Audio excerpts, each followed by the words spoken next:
কাসিমিরোর গোল। কাসিমিরো গোল করে মিল্কিকে এখানে কিন্তু আমরা এই ডিসিপ্লিন ভাবতে দেব না।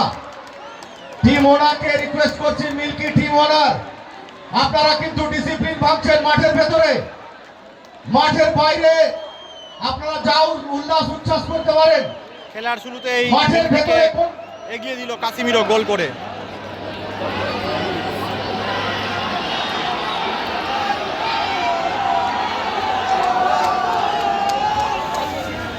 খেলার শুরুতে মিল্কিকে গোল করে এগিয়ে দিল কাসিমিরো।